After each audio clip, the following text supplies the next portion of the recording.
नमस्कार, मेरा नाम रीना उपाध्याय है। मैं कोई लेखिका नहीं हूँ, ना ही मैं कहानियाँ गढ़ती हूँ। मैं तो बस उन बच्चों की कहानियाँ लिखती हूँ, जिन्हें समाज अक्सर देखता तो है, लेकिन महसूस नहीं करता। मेरी कहानी का शीर्षक है, वह फिर मिली। मीरा के पढ़ने आना बंद किए हुए लगभग 1 वर्ष बीत चुका था। 365 दिन, कितनी ही सुबह, कितनी ही शामें, कितनी ही कक्षाएं, लेकिन सच कहूं, ऐसा एक भी दिन याद नहीं पड़ता जब मीरा का ख्याल मेरे मन में न आया हो। मैं रोज बच्चों को पढ़ाती, कक्षा पहले की तरह ही लगती, दरी वही होती, ब्लैक बोर्ड वही, बच्चों की आवाजें भी वैसी ही, लेकिन न जाने क्यों मेरी नज़र हर दिन अनायास ही उस जगह पर चली जाती जहां मीरा बैठा करती थी। सामने वाली दरी का वही कोना, जहां वह अपने पुराने बैग को धीरे से रखती थी, कॉपी निकालकर उसे हथेली से सीधा करती थी और मेरी ओर देखकर मुस्कुरा देती थी। आज वहां कोई और बच्चा बैठता था, लेकिन मेरी आंखें हर दिन कुछ क्षणों के लिए उसे नहीं, मीरा को खोजती थी। उसकी हंसी बहुत ही अलग थी, बिल्कुल पहाड़ी झरने जैसी निर्मल, निश्चल, बिना किसी बनावट के। और शायद यही कारण था कि आज भी जब मैं उसके बारे में सोचती थी, अनजाने में मेरे होठों पर भी मुस्कान आ जाती थी। अजीब बात है, कुछ लोग साथ न होते हुए भी हमारे दिनों का हिस्सा बने रहते हैं। मीरा भी शायद वैसी ही थी। कई बार बच्चों को पढ़ाते पढ़ाते अचानक मन भटक जाता। मैं सोचती, शायद आज आ जाए। हर बार जब कक्षा का दरवाजा खुलता, मेरी नज़र अनायास उधर उठ जाती। लगता, शायद अभी वही पुराना बैग कंधे पर टांगे, हल्की सी मुस्कान लिए भीतर आएगी और कहेगी, मैम, आज थोड़ा देर हो गई। लेकिन दरवाजे से कोई और बच्चा भीतर आता और मेरा इंतज़ार एक बार फिर अगले दिन के लिए टल जाता। धीरे धीरे यह प्रतीक्षा मेरी आदत बन गई। जब भी किसी काम से उसके मोहल्ले की ओर जाना होता, मेरे कदम अनायास ही उसकी गली की ओर मुड़ जाते।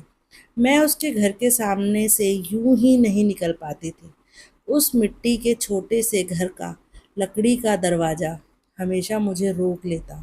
मैं चलते चलते एक पल के लिए ठहर जाती, फिर चुपचाप दरवाजे के भीतर झांक लेती। शायद वह आंगन में बैठी हो, मुझे देखकर दौड़ती हुई बाहर आ जाए। लेकिन हर बार वहां केवल सन्नाटा मिलता। कभी सूखते हुए कपड़े हवा में हिलते दिखाई देते, कभी कोने में रखा पानी का घड़ा, कभी आंगन में खेलता उसका छोटा भाई। लेकिन मीरा कहीं दिखाई नहीं देती। मैं कुछ क्षण वहीं खड़ी रहती, फिर बिना किसी से कुछ पूछे आगे बढ़ जाती, क्योंकि मन अभी भी उम्मीद छोड़ना नहीं चाहता था। कहते हैं, प्रतीक्षा सबसे लंबी तब होती है जब हमें पता नहीं होता कि जिसका इंतज़ार है वह लौटेगा भी या नहीं। मीरा का इंतज़ार भी शायद वैसा ही था। समय आगे बढ़ता गया। सब कुछ बिल्कुल सामान्य था। सड़क पर रोज की तरह लोगों की भीड़ थी। कोई जल्दी जल्दी कदम बढ़ा रहा था, कोई सब्जियों का थैला लिए घर लौट रहा था। दुकानों से आती आवाज़ें, गाड़ियों की हॉर्न, बच्चों की चहल पहल, जीवन अपनी पूरी रफ्तार से बह रहा था। मैं भी उसी भीड़ का एक हिस्सा बनकर आगे बढ़ रही थी। तभी न जाने क्यों मेरी नज़र अनायास ही सड़क की दूसरी ओर जाकर ठहर गई। चेहरा कुछ जाना पहचाना सा लगा। मैं कुछ पल उसे देखती रही। मन बार बार कह रहा था, शायद मैं इसे जानती हूँ। लेकिन अगले ही क्षण मन ने टोका, अगर यह वह न हुई तो। मैं कुछ क्षण असमंजस में खड़ी रही। कदम आगे बढ़ते, फिर ठिठक जाते, आवाज़ गले तक आती, फिर लौट जाती। आखिरकार मैंने हिम्मत जुटाई। मैंने हल्की सी मुस्कान के साथ उसकी ओर देखा और बिना कुछ कहे हाथ के इशारे से पूछा, कैसी हो? वह एक पल के लिए सकुचा गई। उसकी आंखों में पहचान की एक हल्की सी चमक उभरी। होठों पर संकोच भरी मुस्कान तैर गई। उसने भी सिर हिलाकर मुस्कुराते हुए जवाब दिया। उसी क्षण मेरे मन का सारा संदेह दूर हो गया। हाँ, यह वही थी, मीरा। लगभग 1 वर्ष पहले वह मेरे पास पढ़ने आया करती थी। उम्र रही होगी 12-13 वर्ष। दुबली पतली, सांवला सा मासूम चेहरा, बड़ी बड़ी जिज्ञासु आंखें और चेहरे पर हमेशा कुछ सीख लेने की उत्सुकता। उसके साथ उसकी छोटी बहन भी आती थी। मीरा हमेशा सामने वाली दरी पर बैठती। उसका स्कूल बैग नया नहीं था, उसकी जिप खराब थी, इसलिए वह उसे एक छोटी सी सेफ्टी पिन से बंद रखती थी। वह बैग खोलती तो सबसे पहले अपनी कॉपी निकालती। कॉपी के पन्ने कई जगह से मुड़े हुए थे। कुछ पन्नों पर पुराने बच्चों की लिखावट भी दिखाई देती थी। शायद वह किसी से मिली हुई पुरानी कॉपी थी, लेकिन मीरा के लिए वह किसी नई किताब से कम नहीं थी। वह पन्नों को बहुत प्यार से सीधा करती, फिर अपनी छोटी सी पेंसिल निकालती, इतनी छोटी कि उसे पकड़ना भी मुश्किल था।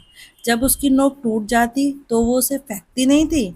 मैं उसे देखती और मन ही मन सोचती, जिस बच्ची को पेंसिल का एक छोटा सा टुकड़ा भी अनमोल लगता है, वह अवसर मिले तो जीवन के हर अवसर की कीमत समझेगी। उसे पढ़ने से प्रेम था।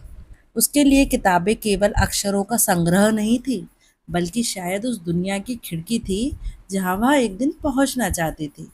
धीरे धीरे मैंने महसूस किया कि उसकी छोटी बहन कई दिनों से दिखाई नहीं दे रही थी। एक दिन मैंने सहज ही पूछ लिया, आजकल तुम्हारी बहन नहीं आ रही है? मीरा ने पहले तो सिर झुका लिया, कुछ पल चुप रही, फिर धीरे स्वर में बोली, मैम, माँ काम पर चली जाती है। छोटे भाई को घर पर देखने वाला कोई नहीं है, इसलिए अब वह घर पर ही रहती है। उसने यह बात इतनी सहजता से कही, मानो यह कोई सामान्य बात हो, लेकिन मेरे भीतर जैसे किसी ने एक पत्थर फेंक दिया हो। एक बच्ची, जिसकी उम्र गुड़ियों से खेलने की थी, जिसे स्कूल की घंटी सुननी चाहिए थी, जिसके हाथों में रंगीन पेंसिल होनी चाहिए थी, अब वह पूरे दिन अपने छोटे भाई की देखभाल कर रही थी। उसकी पढ़ाई चुपचाप, बिना किसी शोर के, वहीं रुक गई। एक बच्ची का बचपन घर की चारदीवारी में कैद हो गया। मीरा फिर भी आती रही, हर दिन, समय पर, थकी हुई आंखों के बावजूद, चेहरे पर सीखने की वही ललक लेकर। कई बार लगता था कि वह केवल पढ़ने नहीं आती थी, वह अपने सपनों को जिंदा रखने आती थी। वह हर नए शब्द को ऐसे पकड़ती जैसे कोई डूबता हुआ इंसान तिनके का सहारा पकड़ ले। जब भी मैं उसे पढ़ते देखती, मन ही मन सोचती, अगर इस बच्ची को सही अवसर मिले, सही मार्गदर्शन मिले, तो यह आगे जा सकती है। लेकिन गरीबी केवल जेब खाली नहीं करती, वह बच्चों के हिस्से का समय भी चुरा लेती है। वह उनसे उनका बचपन, उनके सपने और कई बार उनका भविष्य भी छीन लेती है। आज 1 साल बाद उसे फिर देखा। चेहरा वही था, लेकिन आँखों में पहले वाली निश्चित चमक कुछ धुंधली पड़ चुकी थी। मैं मुस्कुरा रही थी, वह भी मुस्कुरा रही थी, लेकिन उस मुस्कान के पीछे बीते हुए 1 वर्ष की अनकही कहानी छिपी थी। मैंने धीरे से पूछा, अब पढ़ाई कैसी चल रही है? उसकी मुस्कान वहीं ठहर गई, जैसे किसी ने अचानक हवा का रुख बदल दिया हो। उसने नज़रें झुका ली, कुछ पल चुप रही, फिर बहुत धीमी आवाज़ में बोली, अब मैं पढ़ती नहीं हूँ। मैंने फिर पूछा, क्यों? उसने बिना मेरी ओर देखे कहा, माँ ने मुझे काम पर लगा दिया है। मैं एक घर में उनके छोटे बच्चे को संभालती हूँ। उसके शब्द छोटे थे, लेकिन उनका दर्द बहुत बड़ा था। मैं कुछ क्षण उसे देखती ही रह गई। मेरे सामने खड़ी वह 12-13 साल की बच्ची, जिसकी अपनी उम्र अभी गुड़ियों से खेलने की थी, जिसके पैरों को अभी स्कूल के मैदान में दौड़ना चाहिए था, जिसकी हंसी को अभी बेफिक्र हवाओं में घुलना चाहिए था। लेकिन आज वही नन्हे हाथ किसी और के बच्चे को गोद में उठाते हैं। वही छोटी सी हथेलियाँ उसे दूध पिलाती हैं, सुलाती हैं, चुप कराती हैं। जिस उम्र में उसे माँ की गोद में सिर रखकर कहानियाँ सुननी चाहिए थी, उसी उम्र में वह किसी और के बच्चे के लिए लोरियाँ गुनगुनाती है। सुबह शायद उसकी नींद पक्षियों की चहचहाहट से नहीं, बल्कि किसी और के बच्चे के रोने की आवाज़ से खुलती होगी। वह जल्दी जल्दी मुंह पर पानी के छींटे मारती होगी, बिना ठीक से नाश्ता किए काम पर निकल जाती होगी। उस घर का दरवाज़ा खुलते ही उसकी दुनिया बदल जाती होगी। वह अपना बचपन बाहर ही उतार देती होगी और भीतर प्रवेश करते ही एक छोटी सी देखभाल करने वाली बन जाती होगी। जब भी वह खिड़की से झांककर अपने हम उम्र बच्चों को स्कूल से लौटते देखती होगी, तब शायद उसके मन में भी अनगिनत प्रश्न जन्म लेते होंगे। वह सोचती होगी, काश मेरे कंधों पर भी ऐसा ही एक बस्ता होता। काश मैं भी आज अपनी कॉपी में टीचर की लाल स्याही से बने बहुत अच्छा को बार बार देख रही होती। काश मैं भी अपनी सहेलियों के साथ हंसते हंसते घर लौट रही होती। काश मैं भी माँ से कहती, आज मुझे पूरे अंक मिले हैं। लेकिन अगले ही क्षण गोद में बच्चा रो पड़ता होगा। वह अपने सपनों से नज़र हटाकर फिर उसी बच्चे को चुप कराने लगती होगी।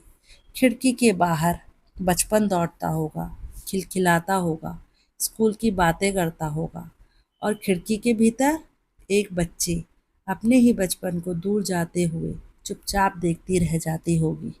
शायद उसकी आंखें उन बच्चों का पीछा तब तक करती होगी जब तक वे गली के मोड़ से ओझल न हो जाए और फिर वह धीरे से खिड़की बंद कर देती होगी, सिर्फ लकड़ी की नहीं, अपने मन की भी। क्योंकि उसने शायद यह मान लिया होगा कि अब उसके हिस्से में स्कूल की घंटियां नहीं, किताबें नहीं, जिम्मेदारियां हैं। कितना विचित्र है ना, एक बच्ची जो स्वयं अभी बच्ची है, उसे समय ने अचानक बड़ा बना दिया। उसके बचपन से किसी ने पूछा भी नहीं कि वह जाना चाहता है या नहीं। गरीबी ने उसके कंधों पर जिम्मेदारियों का ऐसा बोझ रख दिया जिसे उठाने के लिए उसकी उम्र अभी बनी ही नहीं थी। मैं उसकी आंखों में झांक रही थी। वहाँ शिकायत नहीं थी, शायद इसलिए नहीं कि उसे दुख नहीं था, बल्कि इसलिए कि उसने दुख को ही अपनी नियति मान लिया था। उसकी आंखों में अब भी वही मासूमियत थी, लेकिन उसके पीछे एक ऐसी थकान भी थी जो केवल मेहनत से नहीं, अधूरे सपनों से आती है। उस क्षण मेरे मन में एक ही प्रश्न बार बार गूंज रहा था, क्या सचमुच हमारे समाज में कुछ बच्चों का बचपन इतना सस्ता होता है कि वह दो वक्त की रोटी के लिए बेच दिया जाता है?